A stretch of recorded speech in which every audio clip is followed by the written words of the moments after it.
Horas, saya tidak pintar berbicara ya seperti Dr. Roy Suryo, karena kemampuan saya lama di komputer dan engineering, jadi bahasa saya seringnya berantakan, tidak terstruktur. Jadi begini, sejarahnya memang sebagai seorang insinyur, saya memang orangnya sangat cuek, tidak peduli lingkungan, tidak peduli apa yang dialami bangsa kita. Tetapi saya bersyukur istri saya yang memang untuk mengingatkan saya bahwa kalau ilmu kita itu ternyata bisa dipakai untuk negara ini. Jadi mulai dari kasus Jessica, saya juga di kasus Tina Cirebon, dan di YouTube saya juga membahas tentang terbantainya 6 laskar FPI KM 50, ya, di mana polisi terbiasa untuk memanipulasi barang bukti. Di kasus Jessica Wongso, ya, Tito Karnavian, Krisnamurti, Muhammad Nur Al-Azhar, dan Christopher Harimandrianto, itu komplotan polisi penipu. Mereka menggunakan Tito Karnavian terutama itu.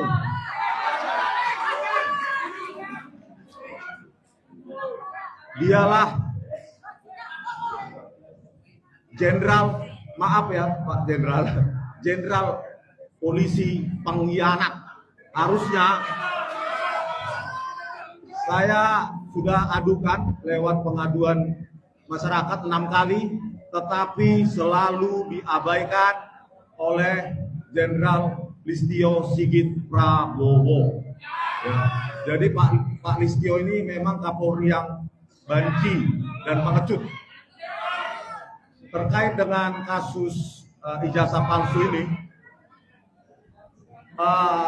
tidak ada maksud dari saya untuk menjadi dikenal atau menjadi buah bibir, tetapi memang setelah menganalisa kasus Jessica, betapa brutalnya polisi ini memanipulasi barang bukti, maka saya terpanggil untuk menganalisa kasus-kasus lain.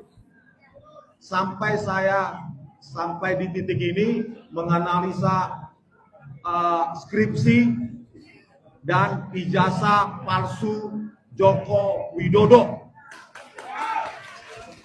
Kenapa saya yakin bahwa 100 miliar persen, bahkan tambah sekarang 11.000 triliun persen palsu? Ya, karena teknologi yang dipakai dalam memproduksi atau mencetak lembar pengesahan skripsi Joko Widodo tahun 1985 tidak ada. Itu confirm tidak akan pernah ada. Oleh karena itu saya mendesak, ya, karena Pak Jokowi sudah melaporkan kita mendatangi Bareskrim atau Polda, saya mendesak polisi untuk bersikap profesional dan memeriksa ijazah, skripsi, dan semua dokumen akademik dari Bapak Joko Widodo, ya, dan diperiksa uji kertas, usia kertas, analisa tinta, uji teknologi. Jangan lagi memanipulasi barang bukti seperti kasus Jessica Wongso dan kasus KM 50. Saya berpikir saya tidak mendapatkan dukungan seperti ini, Bapak Ibu. Saya pikir kami sangat terharu melihat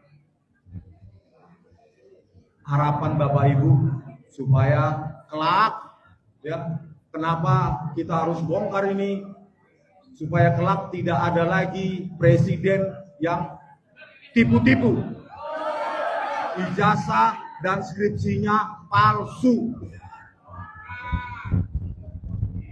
Ijazah seperti yang saya terangkan tadi malam di iNews, ijazah bukanlah sebuah aib atau penyakit kulit, penyakit menular yang harus disimpan.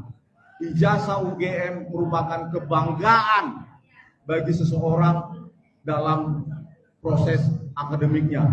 Ya, jadi Pak Jokowi harusnya sebagai presiden sudah dari lama itu menunjukkan ijazahnya, bukan karena diributi oleh rakyat. Terakhir, terima kasih Pak Jenderal dan semua tokoh masyarakat yang hadir. Perjuangan ini akan panjang karena yang kita lawan bukan hanya Joko Widodo, tetapi para penjilat-penjilat kekuasaan yang lain. Terima kasih. Selamat berjuang. Horas.